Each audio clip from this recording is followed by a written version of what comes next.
How's it going, everybody? Hope everybody's doing okay out there. Today we're going to have a look back at one of my favorite travel videos I did right before I left Hawaii, and it's staying on the top of Haleakala on Maui. If you guys are seriously into a really great adventure where you're walking down lush switchbacks, feels like you're walking on Mars, and it looks like the Milky Way just barfed right in front of your face, you gotta go check it out. And remember guys, if you're totally bored and you're running out of things to watch on YouTube, click on my channel icon and check out my different playlists.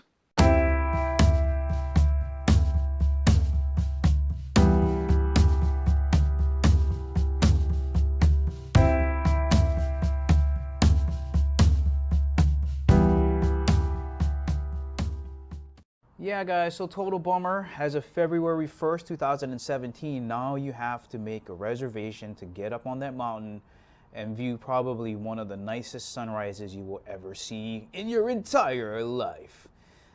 And they got good reason. I mean, people are really jacking up the place. If they were more responsible than just sticking to where they needed to go and bringing flashlights, it would have been better. But there was hundreds of people up there at like 3 in the morning.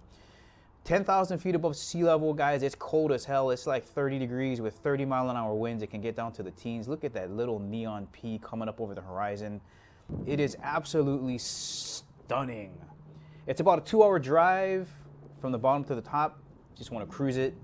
You got to go see it, guys. You got to go see it. Now, a lot of people don't know, including local people, that there are cabins on the bottom of the crater. Here's my little plan for you guys. You guys can kind of look to see how you want to do it.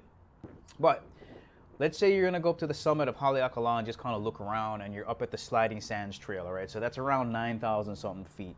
If you're gonna do that, my advice is go maybe halfway down, but don't go all the way down. Even going halfway down is stressing it, because it literally is like you're sliding down this trail. And then if you can imagine trying to go back up from the bottom, which I did one time, and it was the most painful thing ever. It's just like quicksand hiking back up at 10,000 feet. So if we're gonna do the Sliding Sands Trail and not stay on the bottom of the crater, I wouldn't even go halfway. I would just maybe go quarter of the way and check it out. Now this is a view from the switchbacks, which is right around, I think, 7,500 feet. And it took us about 2.5 hours. The whole hike, I don't know what we were thinking. We went from the switchbacks from the west side all the way to the east side, Paliku, the cabin, all the way on the right. I think it took us like 6.5, 7 hours to get all the way there. We barely made it. There wasn't hardly any sunlight left. But look at the conditions we're hiking in. The conditions can change really, really quick. And you got to remember, you're hiking in the clouds a lot of times. And if the weather condition changes, you're still up at a height where it's like 50, 40 degrees. You got water coming down on you, and the wind was just tearing through us, man. We didn't see the bottom of the crater for like 2.5 hours, where on a visible day, you can just see kind of straight down to the bottom. When you do get to see the bottom, it's magnificent, though. It's just lush and green and a lot of good stuff. So my advice is, if you're going to do this hike, I would stop off at a cabin maybe every day. I'll show you where the first cabin is located. It's not very far through this gate. I think it's about an hour. The cabins are $75 a night, maximum of 2 days in each cabin. And you can stay a maximum of 3 days down on the crater floor there. And the cabins are big. So that's the bottom of the switchback trail there. You can't even see the top of it because the clouds are so thick. But it's an enjoyable hike, especially if you take little chunks of it, not like we tried to do and go all the way from the west to the east. That was a suicidal. But you see different types of ecosystems on the bottom. You see all kind of neat vegetation. Like here, we're lucky. The sun cracked, I think, for about maybe 2 hours. We got to dry off a little bit. There's the first cabin there. Now this cabin here is probably going to be the most used. The outhouse was like a slaughterhouse, to be honest. There's poop all over the place.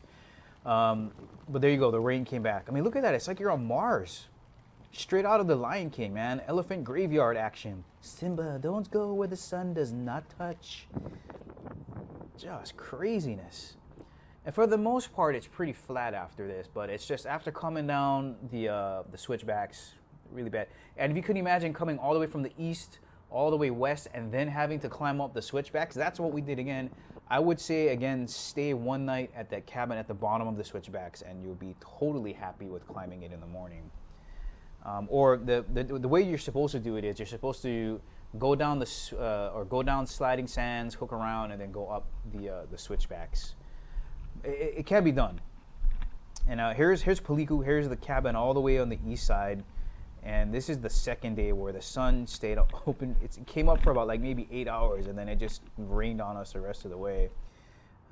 Definitely one of the more lush cabins there of the three. There's a volcano. When you hit this volcano, that's the last one before you have an hour until this cabin here. But it's definitely the most lush. It's the most green. There's not a lot of people that hike all the way to the east side of the crater. The outhouse actually was really nice. And it comes, I think every cabin has a set of nene goose just kind of hanging out. They're protected, so don't mess with them. These guys were so angry. Look at him hissing at me. I'm just trying to get by to the outhouse. He's so mad. I don't know if he's trying to protect. I don't know what he's trying to do. Anyway, let me give you a quick shot of what the cabins look like because it can fit up to 12. And honestly, the more people you bring, the more food you can bring. Just remember that whatever you pack in, you got to pack out. There's no garbage facilities there, so keep that in mind. I think there's 12 bunks in here, so 12 people can fit in, or maybe more, if you double up and get some cabin fever. Anyway, really nice area. Again, $75 a night. Maximum of 3 nights is what you can stay on the bottom of the cabin, and maximum of 2 nights in each cabin. That's why I'm saying you can kind of stop off at each cabin and get what you need to done. There is a gas stove here coming up, so you can, I think we did some eggs, some powdered eggs and some bacon, still good. And there's a wood burning stove there, and they do have compressed wood here in piles for you to warm your stuff up.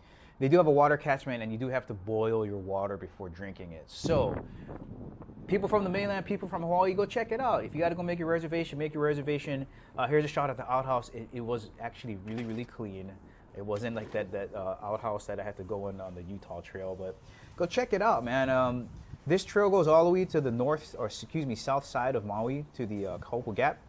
But definitely go check it out. Guys, if you enjoyed the video, please give me the thumbs up. If you haven't subscribed to my channel, please do. I got more videos coming out.